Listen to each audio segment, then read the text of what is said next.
Bueno, estimados alumnos de la Cátedra de Relaciones Humanas de la Escuela de Bibliotecología, Facultad de Filosofía y Humanidades de la Universidad Nacional de Córdoba.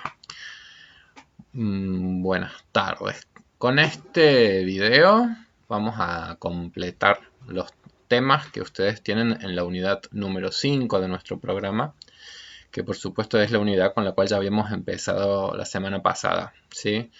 En donde habíamos trabajado, fundamentalmente la semana pasada tuvimos la posibilidad de trabajar mucho los que se denominan los mitos, los prejuicios y las miradas simplistas y estereotipadas que se han construido con respecto a lo que es el proceso de envejecimiento, ¿sí? Y como una mirada simplista construida sobre las personas mayores. Hicimos como una lectura también, digamos, de las condiciones de la época que han promovido este fenómeno inédito de lo que es el envejecimiento de las poblaciones, ¿sí? Como explicación también, digamos, de cómo todo un conjunto de cambios de época, cambios sociales, cambios culturales, podemos entender que se hayan modificado profundamente las estructuras también poblacionales, el fenómeno del envejecimiento de las poblaciones y los cambios que eso también lleva implicado en nuestros modos de vida, en nuestros modos de organización, en las estructuraciones de las familias, en los impactos que los cambios demográficos han tenido en la economía, en los servicios de salud, en la educación.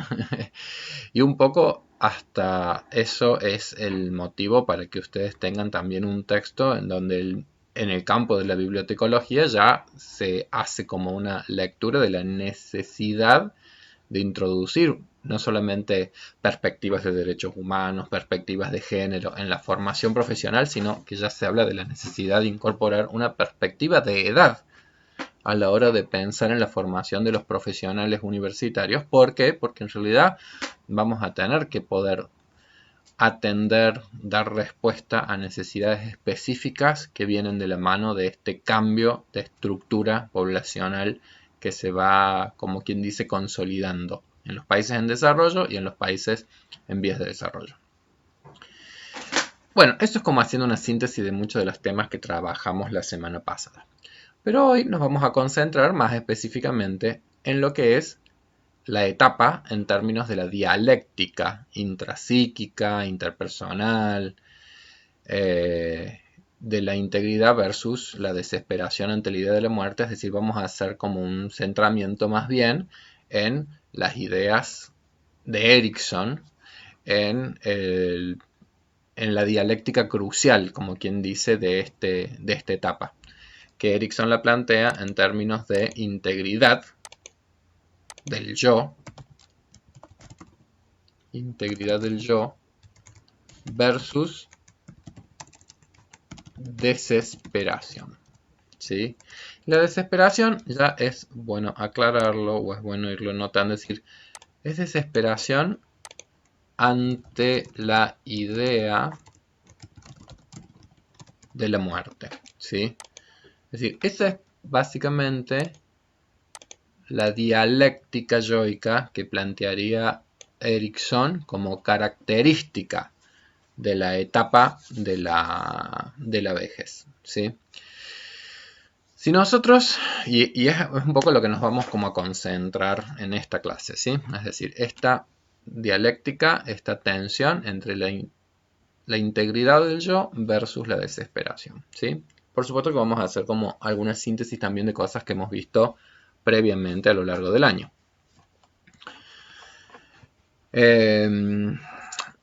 Porque si nosotros pensamos, nuestra materia siempre hemos tratado de ir como poniendo una perspectiva de lo que es el desarrollo a lo largo de todo el ciclo de la vida.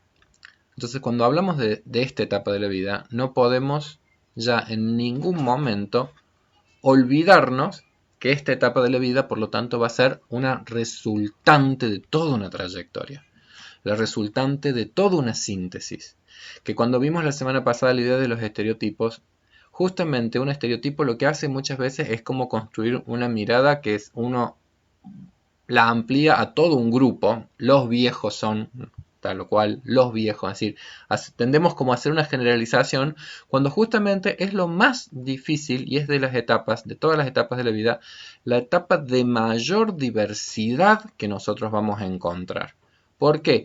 Porque desde nuestros orígenes, en donde efectivamente en términos del desarrollo somos todos bastante pareciditos. Imagínense cuando todos tenemos más o menos un año de vida y todos más o menos tenemos los mismos repertorios conductuales, somos más o menos parecidos, nos portamos más o menos parecidos, hayamos nacido acá o en la China, somos más o menos parecidos hoy o hace 1800 años atrás. Es decir, el repertorio del comportamiento humano es muy similar cuando todavía ha transcurrido muy poquito tiempo en términos de su desarrollo ontológico, ¿sí? Es decir, pero después... Estoy saludando a mi hija que me viene a saludar. Hola, hijita. Estoy grabando clases. Qué seria que estás. Chao. Pero en cuanto empieza a pasar el tiempo, ahí es cuando nosotros empezamos a ver que los procesos de desarrollo individuales empiezan a tomar trayectorias muy distintas, trayectorias muy diferentes. Entonces, esas trayectorias que las vidas van empezando a tomar son las que van a ir generando un proceso de diferenciación cada vez mayor. Por lo tanto, a mayor edad, mayores van a ser las diferencias entre las personas a partir de esas trayectorias que van a haber ido tomando direccionalidades tan distintas, ¿sí? Imagínense si de repente tempranamente te empiezan a gustar las cuestiones artísticas y entonces empiezas a tener una formación musical, ¿verdad? Bueno, imaginen el destino de una persona, hacia dónde lo va a llevar, los espacios que va a... Papi, hace más espacio. Estoy siendo aquí solicitado por mi hija. Tengo que cortar un minutito esta grabación. ¡Chum! Sigo. Cuestiones del home office. Entonces, yo decía, imagínense esta trayectoria de alguien que se dedicó a la música, de repente de otra trayectoria de una persona que tempranamente haya disfrutado de las habilidades motrices, cuestiones deportivas, su cuerpo. Bueno, serían trayectorias muy distintas. Entonces, lo importante es entender que cuando hablamos de vejez, hablamos de la etapa con el mayor grado de diversidad entre las personas, porque en algún punto, claramente, uno ya no puede ser muy distinto a lo que toda una biografía ha ido marcando, ¿sí? Y, ahora volviendo a una idea central de Erikson, Erikson no fue pensando el desarrollo como el producto de una resolución paulatina de distintas dialécticas a lo largo de la vida, pero bien nos decía que según cómo se resuelva una dialéctica en la infancia, en la adolescencia, en la vida adulta, según cómo cada dialéctica se va resolviendo, eso va a ir dejando fortalezas o fragilidades para el próximo periodo del desarrollo. Nosotros estamos en el último. Entonces, evidentemente que la idea sería, bueno, la integridad del yo va a venir muy de la mano con cómo se fueron transitando todas las dialécticas previas. Entonces, piensen ustedes qué difícil que puede transformarse la vida si de repente, ya desde etapas tempranas, ha habido expresiones qué sé yo, de falta de confianza, de dificultad entonces para establecer vínculos, de poca autonomía, situaciones de mucha dependencia con respecto a los otros, falta de iniciativas, no hay sueños, no hay metas vitales, hay una confusión muy grande después en la adolescencia a la hora de definir algún tipo de rol en la vida adulta se transforma en una cuestión de estancamiento, con pocas posibilidades amorosas, con pocas experiencias amorosas para con otras personas, vínculos, cosas más bien del orden de los desencuentros, sensaciones de poca fertilidad en la vida. Bueno, si ese ha sido el tránsito previo de una existencia, ¿qué nos diría Erikson? Y probablemente nos diría Erikson que entonces ahora, en la vejez, en donde lo que se produce es un cambio también en la percepción de la temporalidad y la percepción entonces de que el tiempo se va a agotar, Erikson en algún punto plantea, sería esperable que vayan emergiendo sentimientos del orden de la desesperanza. Si la esperanza era el componente básico del psiquismo que se empieza como a consolidar desde nuestros primeros vínculos, la desesperanza sería justamente en el último de los estadios una expresión de mucho desasosiego, ¿sí? La desesperación es que ya no hay una sensación, digamos, muy angustiante de que ya no queda tiempo para que la vida pueda ser distinta a lo que ha sido y que por lo tanto hay una sensación que es básicamente la sensación como del disgusto, el poco gusto que ha tenido la existencia, ¿sí? El disgusto con la propia trayectoria recorrida, con la propia trayectoria vivida, con la vida emprendida, con la vida realizada, ¿sí? Es decir, el disgusto es también una expresión de desintegridad. Y cuando digo desintegridad, básicamente me refiero como una sensación de que hay cosas que en la vida se han vivido que uno las siente todavía como extrañas, que uno todavía no se las ha podido, como quien dice, apropiar, que uno no se las ha podido, como quien dice, integrar, ¿sí? Ustedes para el parcial van a tener que ver y trabajar con una película que también va a ser una invitación justamente a que puedan hacer ese tipo de reflexiones. La película es Mis tardes con Margarita y van a ver dos procesos de envejecimiento muy distintos. La de mamá de Germaine y la de Margarita. Entonces van a poder probablemente ir encontrando ejemplificaciones que nos ayuden a entender de qué se trata una vejez con poca integridad, ¿sí?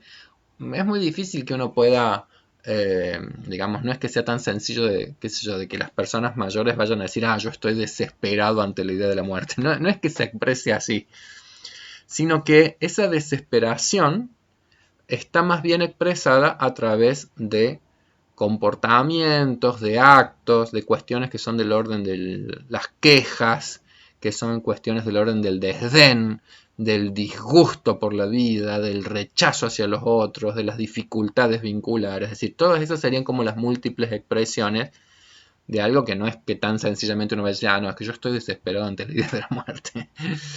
No. Este es como un concepto teórico, ¿sí? Desesperación ante la idea de la muerte, pero que se va a evidenciar más bien en aspectos emocionales y conductuales de esa naturaleza que yo les digo, ¿sí?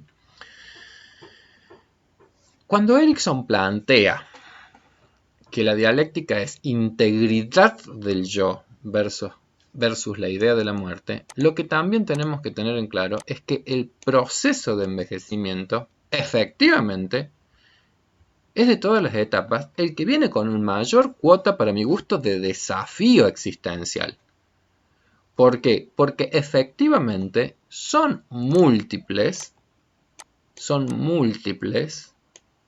yo voy a poner acá una palabra que es, son múltiples las amenazas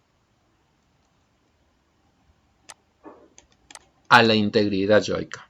Son múltiples las amenazas que llegan por distintas vías, por distintos lados, para que uno pueda mantener un nivel de ajuste adaptativo y un nivel de integridad y de gusto y de aceptación de la existencia.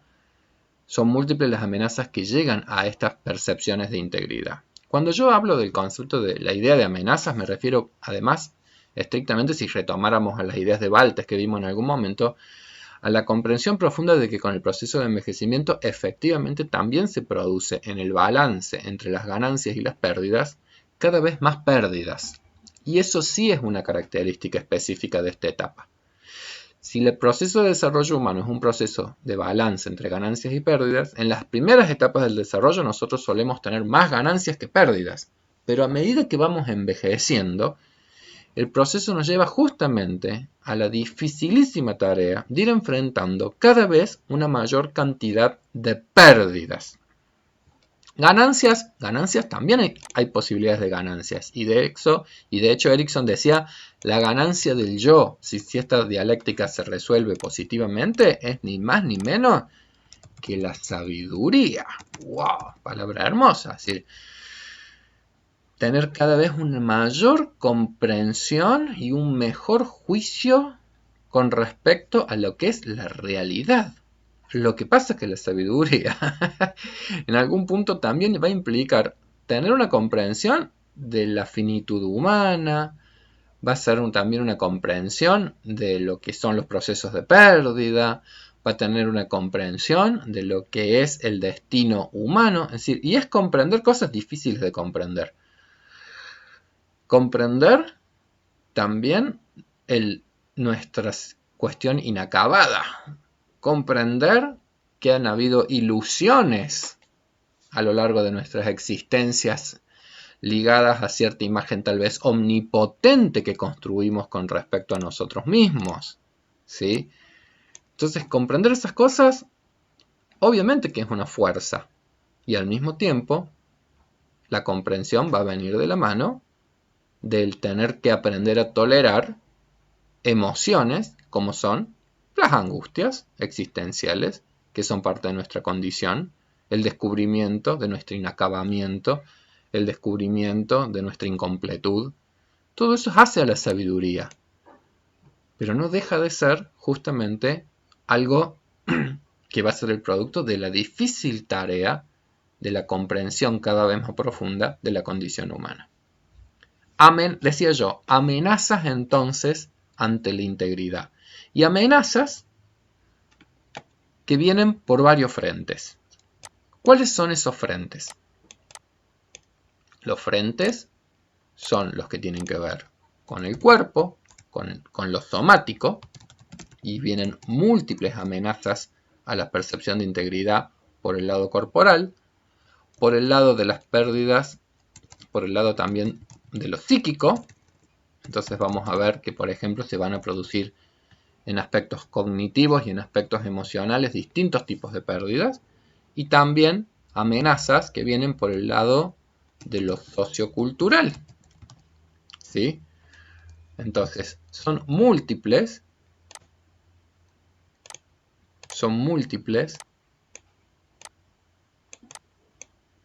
los ámbitos, son múltiples las dimensiones por los cuales el proceso de envejecimiento se transforma en un proceso que ataca a la integridad, la amenaza por múltiples flancos. El más claro, el más evidente, el más obvio en términos de amenaza a la integridad psíquica es el hecho de que nosotros en nuestro proceso de envejecimiento percibimos la transformación de nuestro cuerpo.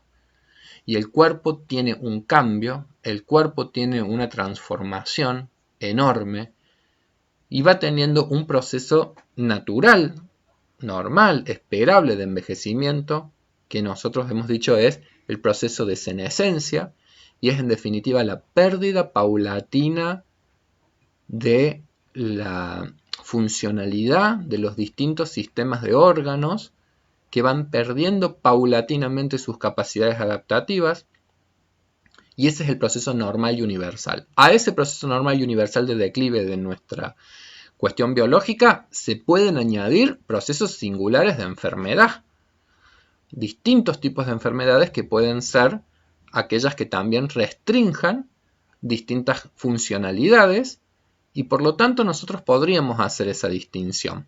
Es decir, cuando nosotros hablamos de cuerpo, hablamos de algo complejo. Hablamos del cuerpo, pero yo haría como algunas distinciones en algunas dimensiones. El cuerpo es el cuerpo que en algún punto es el cuerpo de nuestra funcionalidad. ¿Sí? Cuando digo el cuerpo de nuestra funcionalidad me refiero a entender el cuerpo como justamente lo que nos posibilita a nosotros la adaptación, el comportamiento, la conducta y fundamentalmente la autonomía, ¿sí? Es decir, lo que nos permite, mientras funciona, mantener un buen nivel de autonomía. Pero el cuerpo también es un registro narcisístico. Es decir, el cuerpo es un registro narcisístico, tiene una dimensión en términos psicológicos de registro narcisístico, es decir, qué imagen mi cuerpo le da a los otros, qué tan atractivo es, qué genera en los demás, cómo me da gusto o no la mirada que me devuelve el espejo cuando yo me miro, porque en algún punto ese cuerpo del narcisismo también se relaciona con que nuestro cuerpo es un cuerpo erótico, es decir, cuerpo que es sede de experiencias de placer corporal que nos promueve, que nos brinda placeres o también sufrimientos ligados a la dimensión corporal, erótica. Entonces ahí es como que uno empieza a percibir que, bueno, wow, nuestro cuerpo es algo complejo, porque implica distintas dimensiones. Bueno, todas esas dimensiones a su vez son dimensiones que por supuesto se ven atravesadas por el proceso de envejecimiento. Y se ven no solamente atravesadas, sino que además digo, se ven muchas veces profundamente amenazadas. Si yo, por ejemplo, pienso en el cuerpo de la funcionalidad, bueno, efectivamente, el proceso de envejecimiento restringe nuestra funcionalidad. Lo más grave, por supuesto, es cuando se produce algún tipo de enfermedad que junto con el proceso normal de envejecer atacan especialmente a la autonomía. Esa es una de las cosas más dolorosas y más difíciles de procesar y de tolerar y por supuesto finalmente, si llega la sabiduría, incluso de poder llegar a aceptar lo que tiene que ver con el orden de la restricción de nuestra funcionalidad y con la pérdida de nuestra autonomía. Cuando uno habla con personas mayores, íntegras, sabias, van a ver que el temor casi siempre viene asociado a la pérdida de la autonomía. Ese es el mayor de los temores, que es absolutamente entendible y absolutamente humano, que es a que nuestro cuerpo no nos responda, a que nosotros no dejemos, como quien dice, de ser quienes somos los dueños de nuestro cuerpo y en algún punto el cuerpo nos imponga restricciones que nosotros no podamos, digamos, no podamos ser más dueños de nuestra propia autonomía. Ese es como uno de los grandes temores que vienen en todo proceso humano de envejecimiento, el perder cierta funcionalidad y cierta autonomía corporal. De hecho, ustedes verán que Margarita en la película es una mujer absolutamente autónoma. Y quizás algunos de sus temores vengan precisamente más por ese lado, la pérdida de esa autonomía. Por otro lado, el cuerpo es también cuerpo sede de una imagen que da a otras personas. Es decir, nuestro cuerpo nosotros lo hemos ido como también construyendo como una imagen narcisística que que entregamos a los otros. Que eso también se asocia, por supuesto, a que lo hacemos en un contexto sociocultural que define qué es un cuerpo bello o qué es un cuerpo atractivo o qué es un cuerpo que no genera tanta atracción. Y la preocupación narcisística básicamente está ligada a la dimensión de nuestro cuerpo en tanto que la imagen que le damos a otras personas. Una de las dimensiones difíciles del proceso de envejecimiento, porque en general nosotros tenemos una percepción de que a medida que envejecemos, nuestra imagen que damos hacia los demás se aleja de cierto ideal narcisístico que se asocia más a la juventud. Nosotros tenemos más bien una construcción de una sociedad que valora y que pone como modelo de belleza la juventud, la lozanía, el cuerpo joven, la turgencia, que no haya arrugas, que no haya canas, es decir, muchos de esos como componentes que asocian la belleza a una imagen más bien juvenil del cuerpo. Entonces, cuando uno ha sido educado y uno vive en contextos sociales que ponen esa imagen de lo bello en cierta imagen más juvenil, el proceso de envejecimiento también atacaría y amenazaría entonces esa imagen que yo tengo de mí. Por supuesto que insisto que esos son los procesos que van a ir motivando a que tengamos que hacer entonces un esfuerzo psíquico y una tarea psíquica que es cómo lograr integrar estas amenazas que van emergiendo. Verán, por ejemplo, que Margarit, en términos de ser una mujer que expresa un grado de integridad yoica muy grande, va logrando comprender que de eso se trata la sabiduría. Bueno, que ella ya es una persona mayor, ella en algún punto se le muestra que acepta la imagen que de sí brinda a los otros, no es que ella se descuide ni nada que se le parezca, al contrario, hace todo lo que está en sus manos en dirección a la conservación y al cuidado de su propio cuerpo como cuerpo funcional, pero también en el agrado o en el arreglo personal que hace para también generar una imagen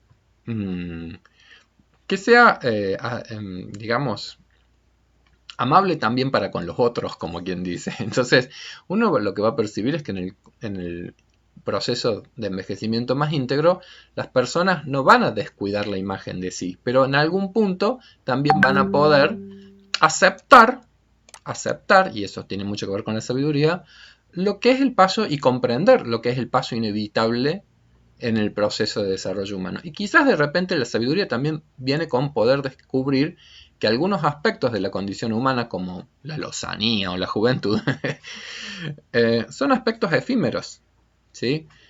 Y al mismo tiempo son solamente un aspecto en el proceso del desarrollo humano. ¿Qué quiero decir con esto? Que de repente el proceso de envejecimiento puede ser un poco más difícil justamente para aquellas personas en donde quizás muchos aspectos de su propia identidad se han sostenido, se han basado, se han centrado en la dimensión narcisística, ¿sí?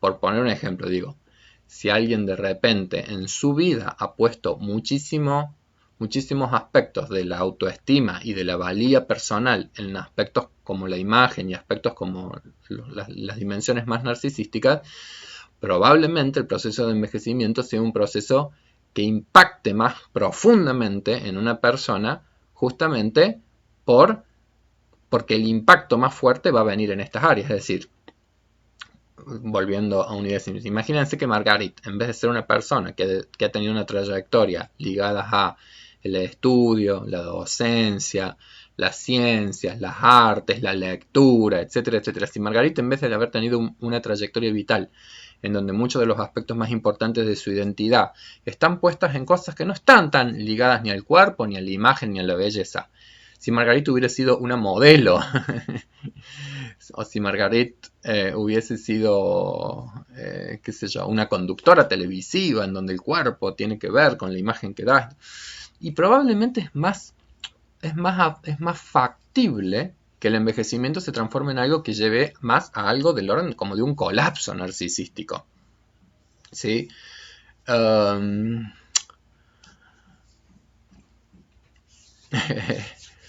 A mí me gustaba los otros días cuando le veía a la Nacha Guevara, que anda por los 80 y me parecía interesante las cosas que decían. Ella me parece que hace justamente un enorme esfuerzo para lograr integrar aspectos que sean del orden de la sabiduría en alguien que también ha vivido con intensidad toda la dimensión de lo que es el cuidado de sus aspectos narcisísticos, la belleza, la sensación de cuerpo joven, etcétera, etcétera. Entonces, en ella hay una gran tensión entre un esfuerzo, por supuesto, enorme de poder lograr la conservación de una imagen de sí misma que a ella le agrade, y sin embargo, cuando muchas personas le decían, ¡ay, bueno, estás bárbara, Nacha, estás bárbara, estás esto, estás lo otro! ¿Sí? En ella también una claridad de decir, sí, estoy muy bien, pero al mismo tiempo sé la edad que tengo, y no querría también ya a esta altura de la vida no tener claridad de que hay que aprender a despedirse, de que hay que saber cuándo, hasta cuándo está bien vivir y en qué momento tal vez ya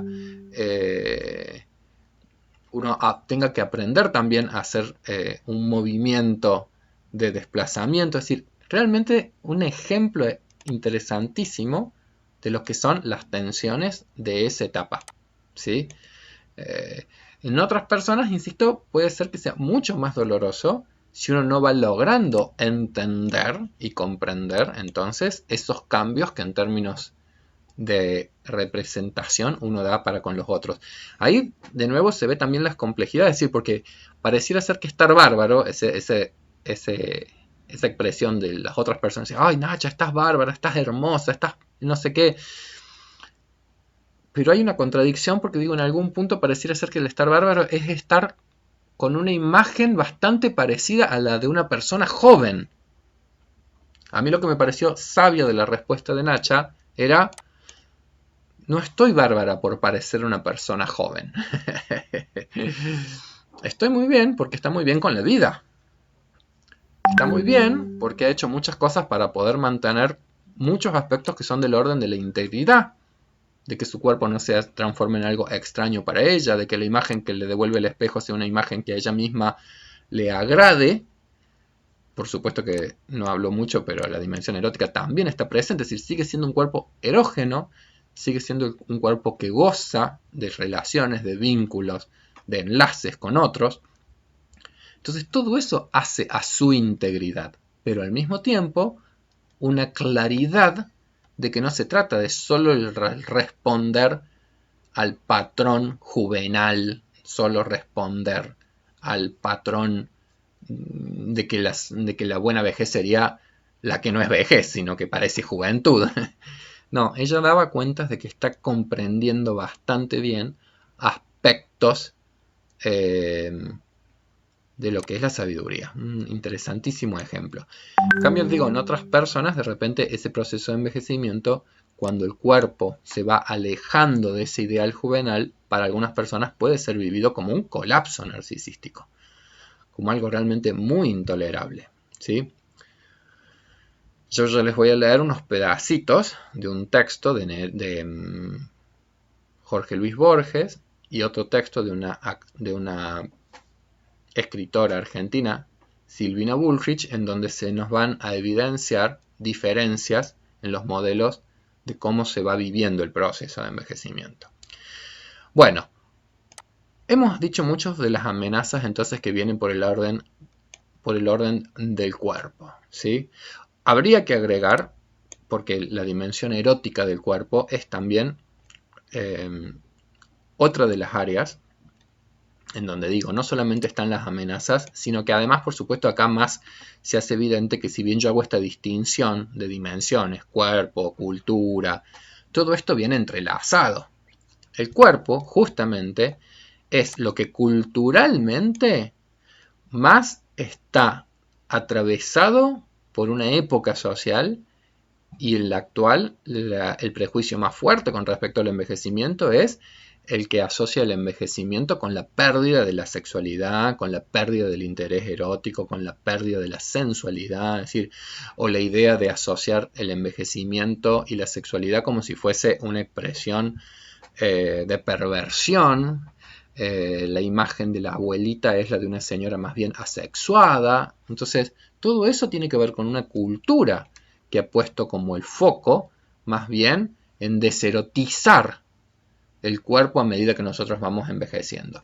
Insisto que todo esto es más un fenómeno cultural que una realidad de la integridad psíquica. Es decir, las personas a medida que vamos envejeciendo, si lo hacemos con integridad, hacemos todo lo posible para que la funcionalidad de nuestro cuerpo se perdure. Hacemos todo lo posible para seguir sintiéndonos a gusto con la imagen que el espejo nos devuelve, y hacemos todo lo que está a nuestro alcance para poder seguir viviendo y gozando de las posibilidades que el cuerpo posibilite y brinde.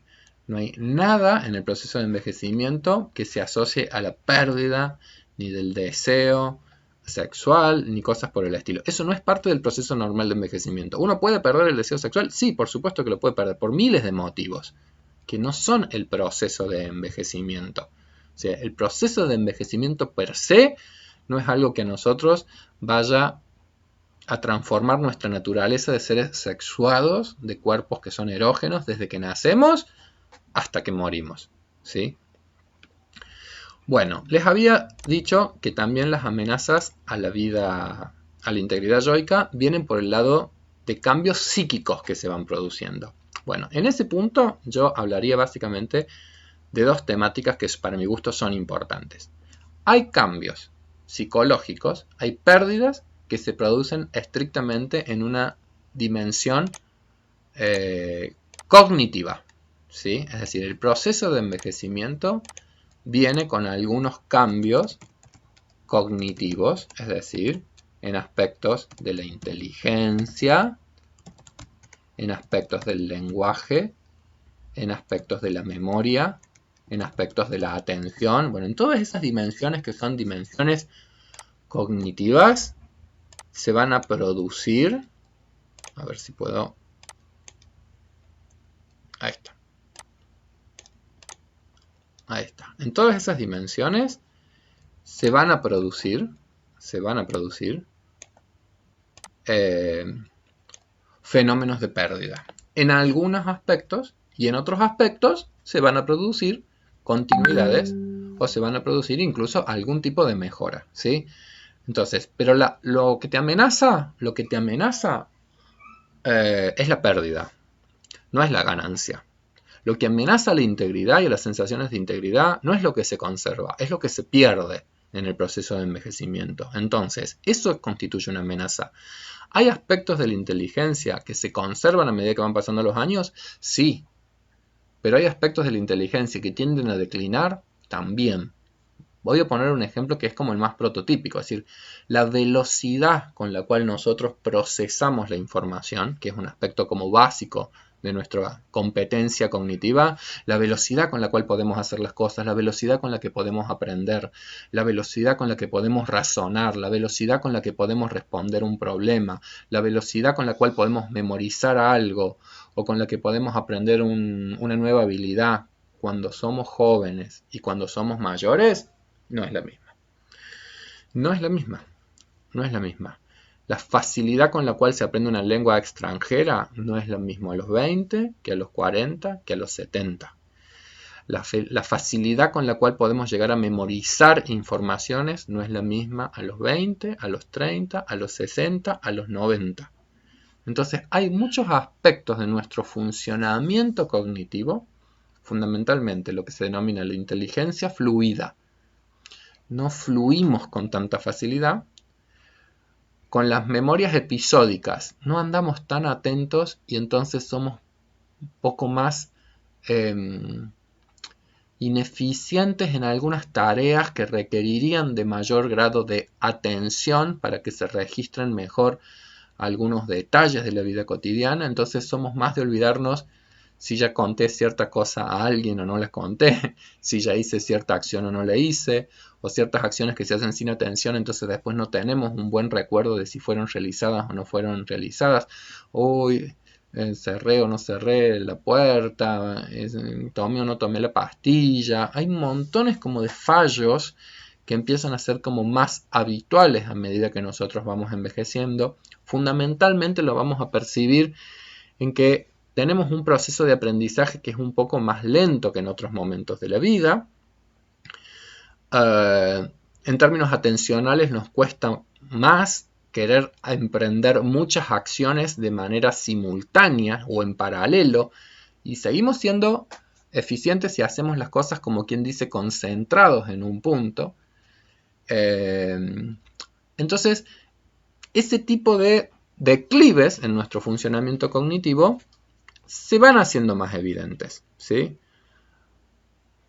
Ahora bien, y acá sí también es importante volver a hacer como esta vinculación con lo que son los contextos, las épocas y las culturas. ¿Sí? Los grados de ajuste que nosotros tenemos con nuestros entornos no solamente están definidos por nuestras competencias, sino que también están definidos por nuestros entornos. Es decir, nosotros podemos llegar a tener un muy buen ajuste cuando el entorno es un entorno más amigable y por lo tanto exige menores quantums de capacidades o de características para que nosotros logremos un buen ajuste con el entorno. Si yo, por ejemplo, soy una persona que ando en silla de ruedas, pero llego a un edificio que tiene rampas desde el inicio del edificio hasta cualquiera de los espacios que hay en ese edificio, entonces es un edificio que es accesible y es un edificio que es inclusivo, entonces yo voy a lograr un muy buen ajuste entre persona y contexto, porque las cuestiones no solamente están definidas por las personas, sino que también están definidas por los contextos, ¿sí? Entonces esa persona no va a percibir incapacidad. ¿Por qué? Porque en realidad el contexto también es adecuado a las capacidades que las personas tienen. Bueno, uno de los grandes desafíos es cómo nosotros, piensen ustedes, cuando revisen el texto de Fabá, cómo uno también puede pensar que una biblioteca puede ser más o menos restrictiva según cómo esté organizada o no, atendiendo a las características y a las cualidades específicas de una persona de edad. ¿Sí? Por poner un ejemplo, en esta época de pandemia, evidentemente están en situaciones muy disímiles quienes tienen competencias computacionales y en el uso de las TICs, de las nuevas tecnologías, que quienes no las tienen. ¿Sí? Entonces, una biblioteca, digo de repente, puede ser un espacio en donde haya recursos para que una persona, aún con pocas competencias en nuevas tecnologías, pueda igualmente sentirse beneficiada por el uso de una biblioteca, o puede ser que eso se transforme en una barrera. Puede ser que eso se transforme en algo que más bien genere rechazo que acercamiento. ¿Sí?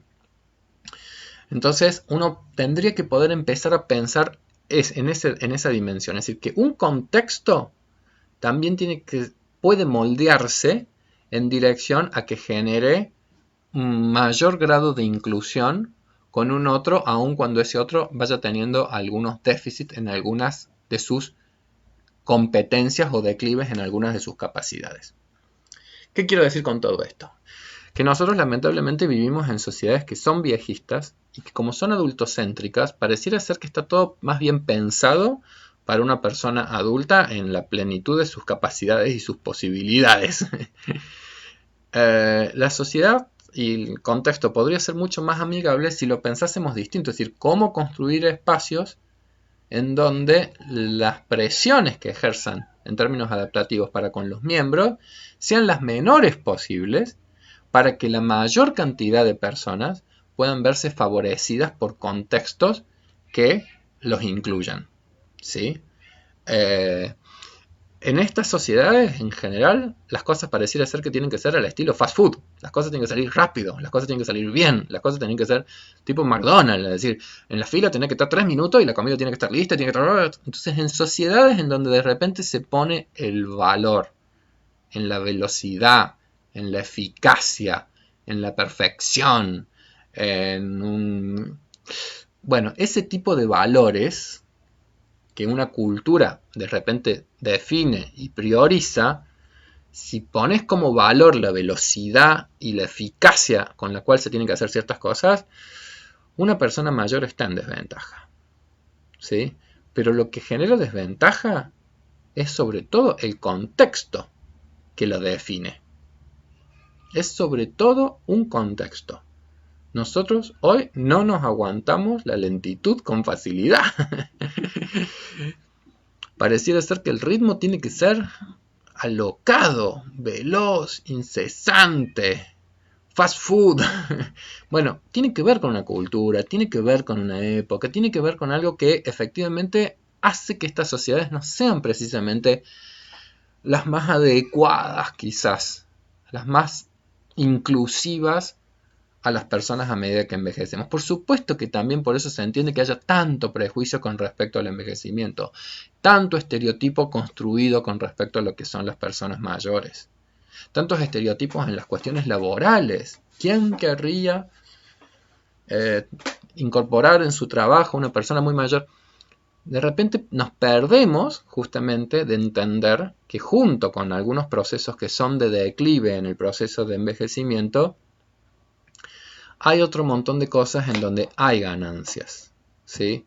En donde de repente efectivamente la inteligencia fluida puede tender a disminuir con el paso de los años, pero junto con los años también vienen experiencias, vienen saberes, vienen cualidades que quizás se han ido, como quien dice, cultivando. Entonces, en áreas, por ejemplo, como el lenguaje, es verdad que de repente con el paso de los años nos pasa más lo de la punta de la lengua y de que no nos fluye con tanta facilidad una palabra y de que se nos olvida y que no la podemos decir en ese momento y entonces tenemos que buscar algún sinónimo. Pero también es cierto que a medida que van pasando los años enriquecemos nuestro léxico de una manera notable. Vamos comprendiendo cada vez más palabras, las vamos comprendiendo mejor, tenemos una mejor semántica, es decir, vamos logrando cada vez una mayor comprensión de los significados de los términos y de las palabras. Entonces todo eso es un campo en el que se va produciendo una serie de importantes ganancias a medida que nosotros vamos envejeciendo, ¿sí?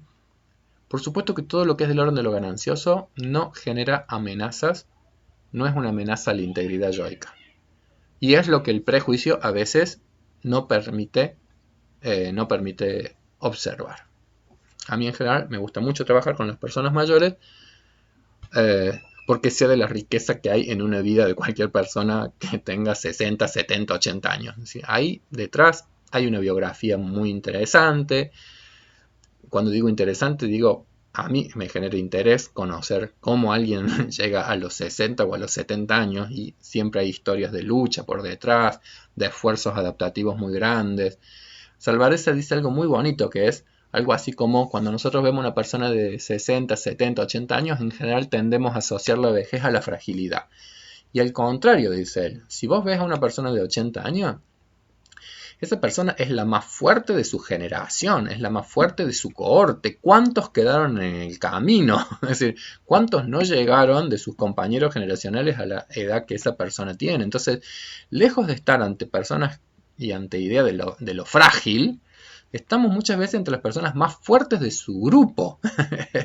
Sí, podrán ser frágiles en la comparativa tal vez que uno hace tal vez entre una persona joven y una persona mayor. Si ustedes piensan en Mis tardes con Margarit, justamente ahí hay toda una metáfora de la fortaleza y de la fragilidad.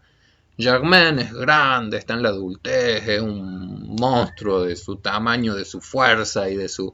parece como un tanque, y Margarit parece esas piecitas de vidrio que él ve en alguna de las vitrinas del pueblo. Entonces él dice, él se asombra por las fragilidades.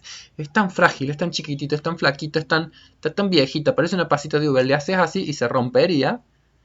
Y al mismo tiempo, en términos de fragilidad psíquica, o en términos de fortalezas psíquicas, la comprensión del mundo, de la vida, de la naturaleza, de la condición humana, la sabiduría de esta mujer, la capacidad que tiene ella de regular sus propias emociones, la aceptación de la vida, el destino, las capacidades amorosas, nos hablan de una integridad psíquica enorme y en donde nosotros podríamos decir que incluso tiene un monto de integridad mayor que la de Germain, es decir, tiene una fortaleza psíquica enorme, enorme, enorme, incluso mayor diría yo que Germain. Entonces ahí es cuando uno puede empezar a distinguir las amenazas a la integridad, pero también de qué se trata justamente la integridad. Y estoy seguro que Margarit ya no aprende con tanta facilidad como cuando era joven, ya no tiene tanta memoria como cuando era joven, de hecho su cuerpo no responde como su cuerpo de joven, y sin embargo, me voy a las ganancias, la comprensión profunda, el juicio preciso, la intuición y el saber sobre lo que es la condición humana es profundo, es rico, está integrado con los aspectos emocionales en su propia vida. Efectivamente, digo, se ha transformado en una persona exquisita de conocer, con una biografía que sería interesantísimo conocer en mayor profundidad, y con mucho para vivir, por lo tanto, y con mucho para dar, y con mucha, por lo tanto, expresión de integridad, que es la que nos transmite a nosotros. El envejecimiento en personajes como Margarit, en algún punto nos rompen las imágenes decrementales sobre la etapa, y además nos concilian con cierta imagen de, bueno, si yo pudiera envejecer así, caen como los fantasmas o caen como algunos de los temores ligados a lo que es el proceso de envejecimiento. Bueno, voy a hacer un corte en este punto para que pueda cargar esta clase, no sea tan difícil, en YouTube.